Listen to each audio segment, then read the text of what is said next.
नमस्कार, स्वागत है आप सभी का। आप देख रहे हैं इंडिया डेली। मैं हूं आपके साथ गीतू चौहान। ब्रिटेन की शुरुआत करते हैं बड़ी खबर के साथ।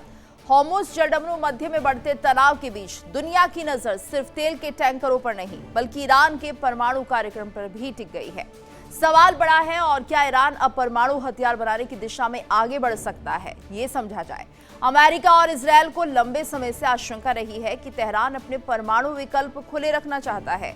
वहीं खाड़ी देशों, खासकर सऊदी अरब की चिंता ये है कि अगर ईरान परमाणु शक्ति बना तो पूरे मध्य पूर्व का रणनीतिक संतुलन बदल सकता है।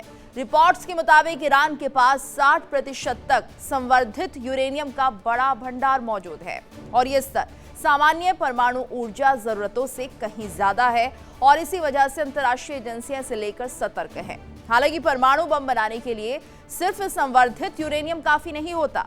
इसके लिए उन्नत तकनीक, विशेष उपकरण और जटिल हथियार प्रणाली की जरूरत होती है। अमेरिकी और इजरायली हमलों से ईरान के कुछ परमाणु ढांचों को नुकसान पहुंचा हो सकता है, लेकिन विशेषज्ञ मानते हैं कि वैज्ञानिक विशेषज्ञता को पूरी तरह खत्म नहीं किया जा सकता। दूसरी तरफ ईरान ने यह भी संकेत दिया है कि वो हॉर्मुज़ जलडमरू मध्य से गुजरने वाले जहाजों की आवाजाही को प्रभावित करने की क्षमता रखता है, और यही वजह है कि परमाणु संकट और ऊर्जा सुरक्षा दोनों मुद्दे एक दूसरे से जुड़ते हुए दिखाई दे रहे हैं। तो क्या ईरान जिस तरह से परमाणु बम बनाने की तैयारी कर रहा है उस पर आगे बढ़ेगा, ये देखना होगा। और इस बीच एक बड़ी खबर आ रही है, ईरान पर ट्रंप का बड़ा दावा। ये बड़ी खबर आ रही है, ईरान पर ट्रंप का बड़ा दावा। वर्ल्ड वॉर 2 के बाद सबसे बड़े हमले की तैयारी थी।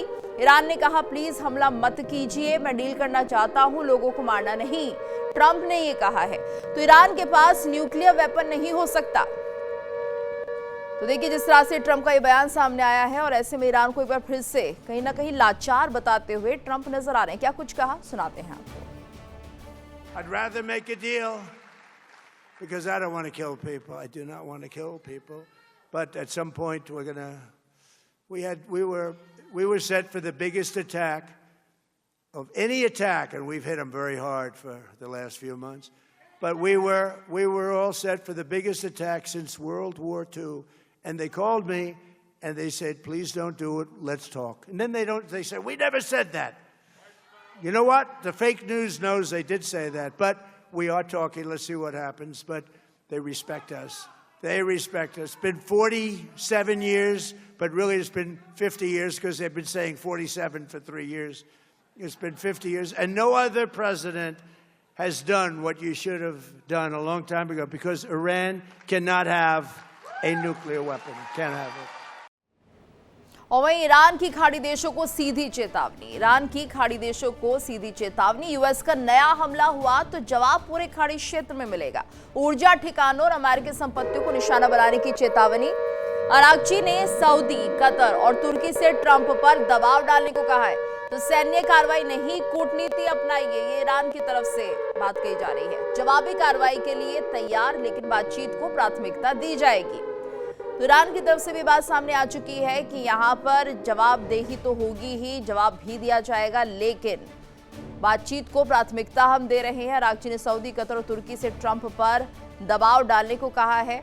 ईरान की खाड़ी देशों को सीधी चेतावनी है कि खाड़ी देश सहयोग करे, ईरान का दबाव डाले ट्रंप पर, और उसके बाद ये बातचीत आगे बढ़ सकती है।